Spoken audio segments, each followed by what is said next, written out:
Thank you. Well, thank you, President Powers, Provost Fenves, deans, members of the faculty, family and friends, and most importantly, the class of 2014. It is indeed an honor for me to be here tonight. It's been almost 37 years to the day that I graduated from UT. I remember a lot of things about that day. I remember I had a throbbing headache from a party the night before.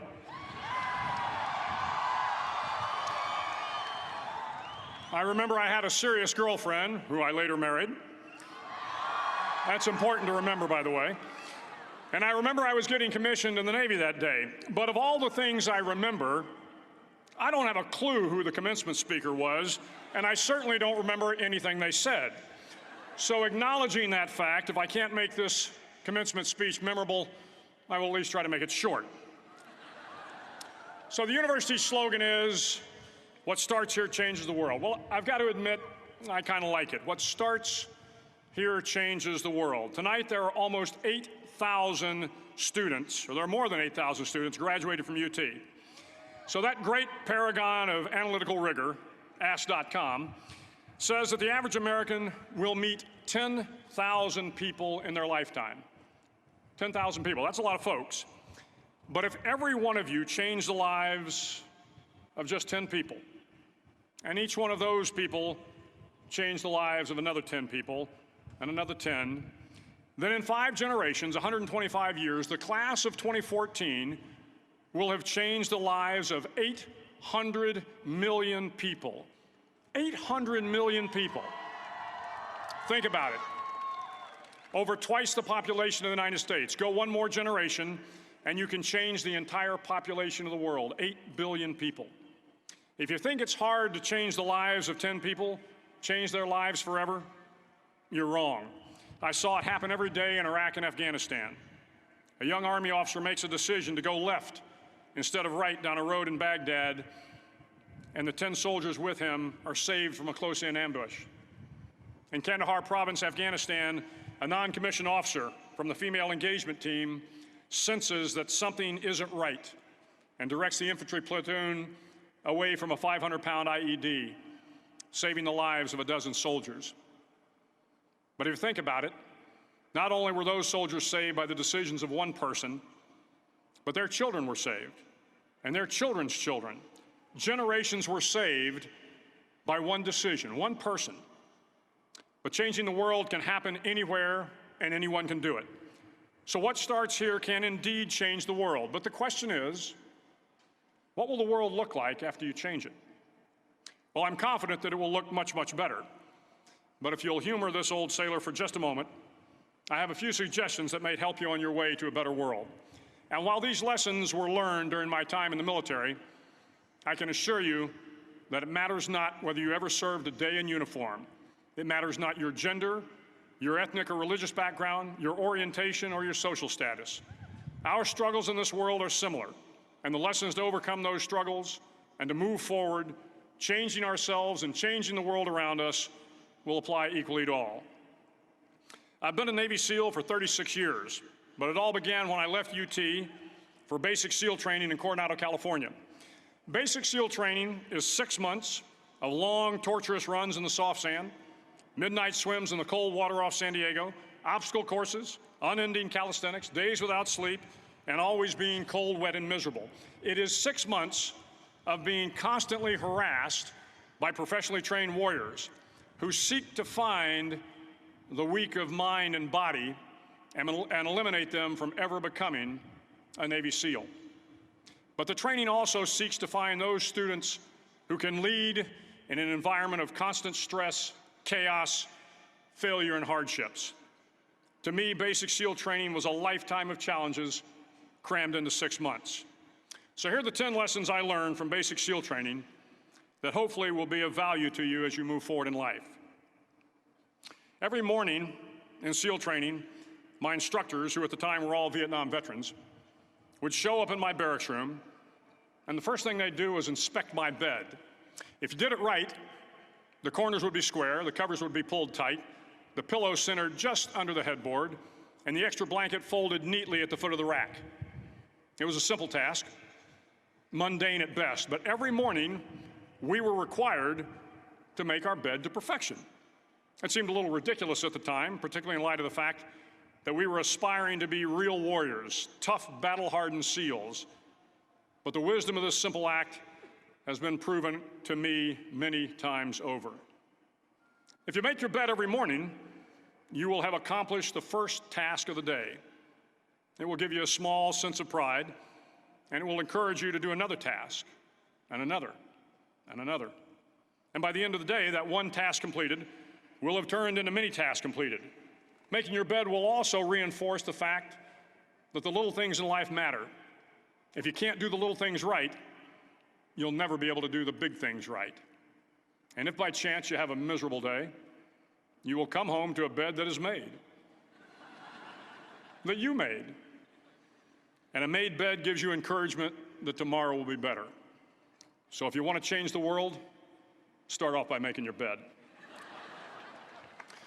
During SEAL training, the students are all broken down into boat crews. Each crew is 7 students, 3 on each side of a small rubber boat, and 1 coxswain to help guide the dinghy. Every day, your boat crew forms up on the beach and is instructed to get through the surf zone and paddle several miles down the coast. In the winter, the surf off San Diego can get to be 8 to 10 feet high, and it is exceedingly difficult to paddle through the plunging surf unless everyone digs in. Every paddle must be synchronized to the stroke count of the coxswain. Everyone must exert equal effort, or the boat will turn against the wave and be unceremoniously dumped back on the beach. For the boat to make it to its destination, everyone must paddle. You can't change the world alone. You will need some help. And to truly get from your starting point to your destination takes friends, colleagues, the goodwill of strangers, and a strong coxswain to guide you. If you want to change the world, find someone to help you paddle. Over a few weeks of difficult training, my SEAL class, which started with 150 men, was down to just 42. There were now 6 boat crews of 7 men each. I was in the boat with the tall guys, but the best boat crew we had was made up of the little guys, the Munchkin crew, we called them. No one was over 5'5". The Munchkin boat crew had 1 American Indian, 1 African American, 1 Polish American, 1 Greek American, 1 Italian American, and 2 tough kids from the Midwest. They out-paddled, outran, and outswam all the other boat crews. The big men in the other boat crews would always make good-natured fun of the tiny little flippers the Munchkins put on their tiny little feet prior to every swim. But somehow these little guys from every corner of the nation and the world always had the last laugh, swimming faster than everyone and reaching the shore long before the rest of us. SEAL training was a great equalizer. Nothing mattered but your will to succeed, not your color, not your ethnic background, not your education, not your social status. If you want to change the world, measure a person by the size of their heart, not by the size of their flippers. Several times a week, the instructors would line up the class and do a uniform inspection. It was exceptionally thorough. Your hat had to be perfectly starched, your uniform immaculately pressed, your belt buckle shiny and void of any smudges. But it seemed that no matter how much effort you put into starching your hat or pressing your uniform or polishing your belt buckle, it just wasn't good enough. The instructors would find something wrong.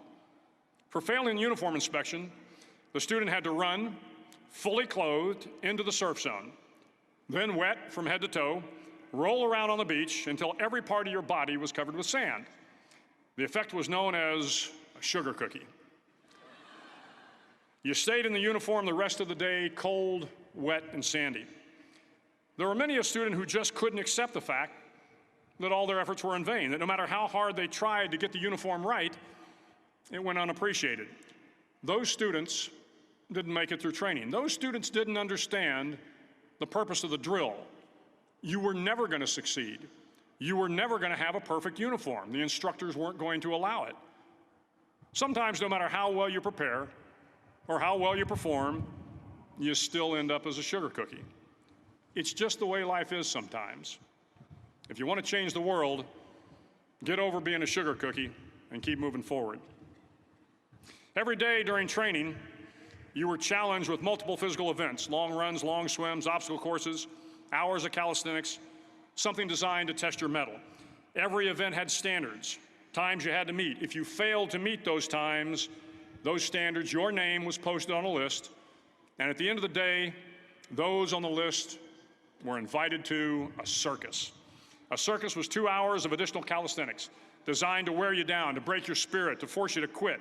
No one wanted a circus. A circus meant that for that day, you didn't measure up. A circus meant more fatigue, and more fatigue meant that the following day would be more difficult, and more circuses were likely. But at some time during SEAL training, everyone made the circus list. But an interesting thing happened to those who were constantly on the list. Over time, those students who did 2 hours of extra calisthenics got stronger and stronger. The pain of the circuses built inner strength and physical resiliency. Life is filled with circuses. You will fail. You will likely fail often. It will be painful. It will be discouraging. At times, it will test you to your very core. But if you want to change the world, don't be afraid of the circuses. At least twice a week, the trainees were required to run the obstacle course. The obstacle course contained 25 obstacles, including a 10-foot wall, a 30-foot cargo net, a barbed wire crawl, to name a few. But the most challenging obstacle was the slide for life. It had a 3-level, 30-foot tower at one end and a 1-level tower at the other. In between was a 200-foot-long rope. You had to climb the 3-tiered tower, and once at the top, you grabbed the rope, swung underneath the rope, and pulled yourself hand over hand until you got to the other end. The record for the obstacle course had stood for years when my class began in 1977. The record seemed unbeatable until one day a student decided to go down the slide for life head first. Instead of swinging his body underneath the rope and inching his way down, he bravely mounted the top of the rope and thrust himself forward. It was a dangerous move, seemingly foolish and fraught with risk. Failure could mean injury and being dropped from the course. Without hesitation, the student slid down the rope perilously fast. Instead of several minutes, it only took him half that time. And by the end of the course, he had broken the record. If you want to change the world, sometimes you have to slide down the obstacles head first. During the land warfare phase of training, the students are flown out to San Clemente Island, which lies off the coast of San Diego. The waters off San Clemente are a breeding ground for the great white sharks. To pass SEAL training, there are a series of long swims that must be completed. One is the night swim. Before the swim, the instructors joyfully brief the students on all the species of sharks that inhabit the waters off San Clemente. They assure you, however, that no student has ever been eaten by a shark, at least not that they can remember. But you are also taught that if a shark begins to circle your position, stand your ground. Do not swim away. Do not act afraid. And if the shark, hungry for a midnight snack, darts towards you, then summons up all your strength and punch him in the snout, and he will turn and swim away. There are a lot of sharks in the world. If you hope to complete the swim, you will have to deal with them. So if you want to change the world, don't back down from the sharks. As Navy SEALs, one of our jobs is to conduct underwater attacks against enemy shipping. We practice this technique extensively during training.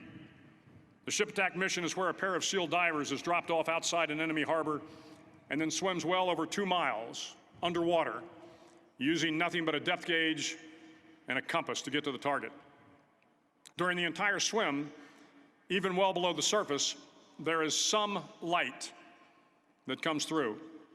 It is comforting to know that there is open water above you. But as you approach the ship, which is tied to a pier, the light begins to fade. The steel structure of the ship blocks the moonlight. It blocks the surrounding street lamps. It blocks all ambient light.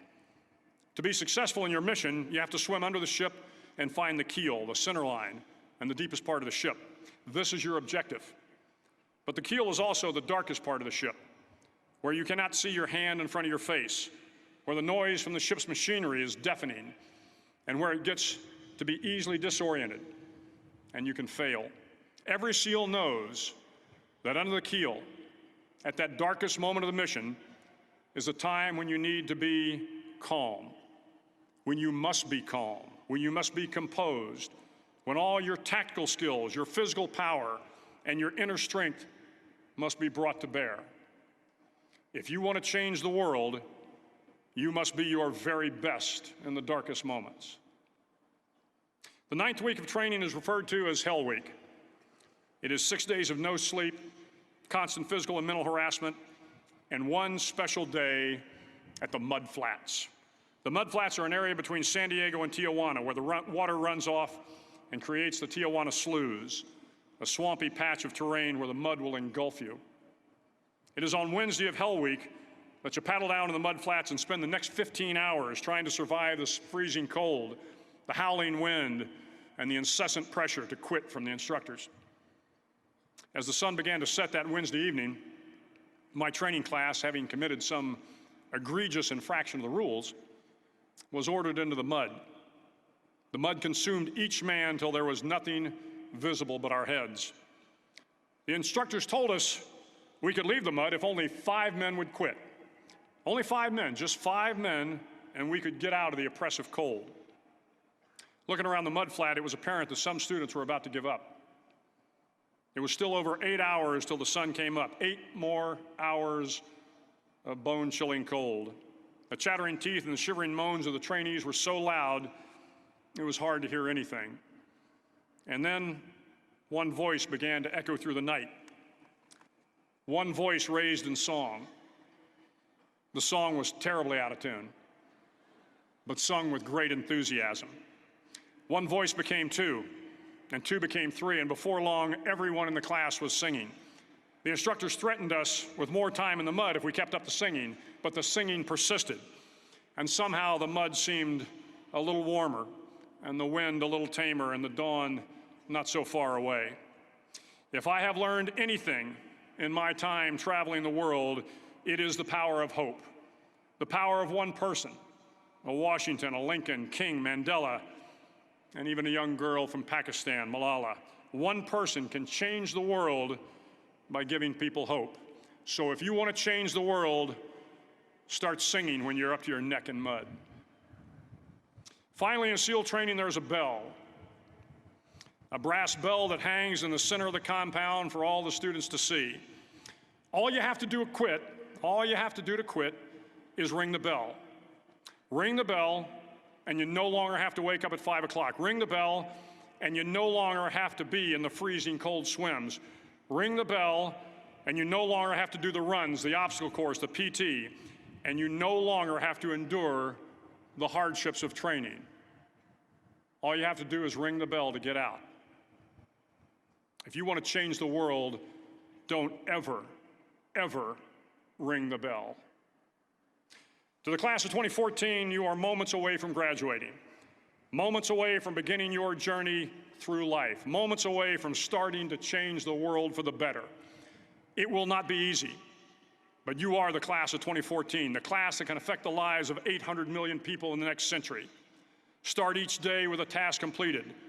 Find someone to help you through life. Respect everyone.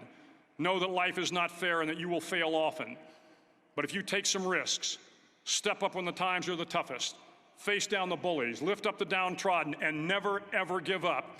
If you do these things, the next generation and the generations that follow will live in a world far better than the one we have today. And what started here will indeed have changed the world for the better.